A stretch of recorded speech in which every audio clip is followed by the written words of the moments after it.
Looking forward to the second day of racing here in Puerto. The forecast's a little bit funky. There's one or two rain showers and thunderstorms around. We may have to wait to get racing. But in the meantime, remember the 52 Super Series is an international circuit. We welcome teams from all around the world, and as with any other top-level sports events, we have to have a rigorous COVID testing policy before we get access to the race village. We have more than 500 people involved in the regatta from 12 different countries, and at the end we organize a very safe event with antigens test for everybody, and nobody gets the village without the bracelets.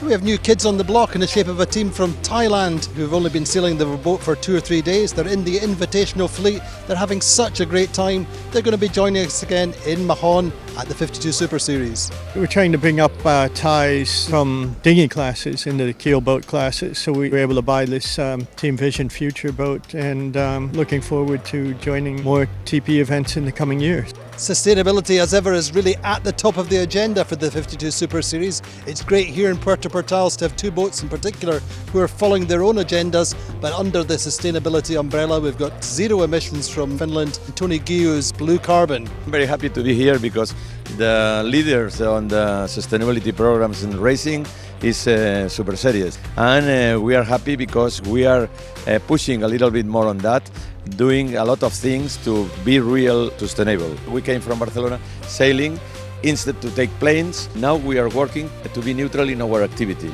So we need to be neutral in 2050, zero emissions. So this is what we need to start to work with, and this is what we are doing. The sailing club here in Puerto Portales has got one of the most active young people's programs, and they've been down seeing the TP52s and participating in the education program. It's an educational program about how to enjoy the ocean and the sea, and also how to respect and protect it. It's great to see little kids super enthusiastic. They already know a lot of the problematics. In the sailing school we teach them how to sail, and here they can see one of the best sailing boats they have in the world right now. The breeze is just coming in, the sea breeze, once again today. And as ever, there's no room for mistakes.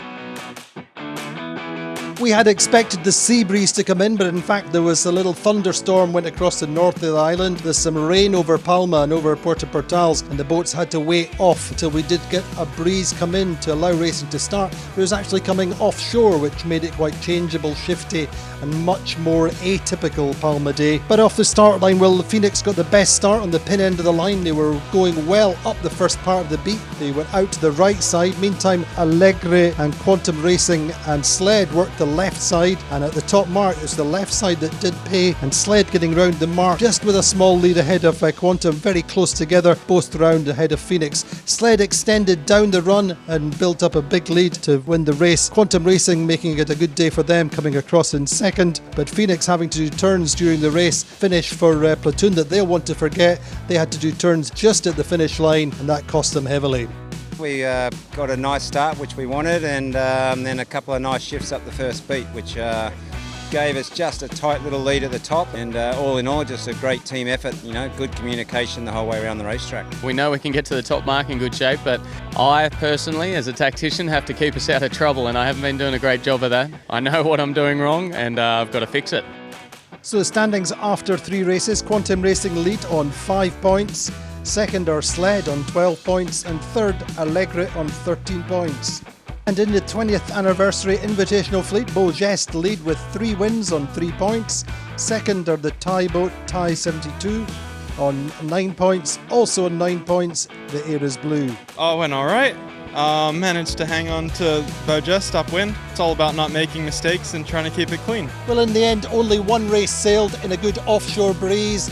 Very shifty, and Sled doing a great job reading the breeze, and a good win for that team. Quantum Racing super consistent, leading the regatta as we go into tomorrow, and tomorrow has to be a better day, avoiding the shockers.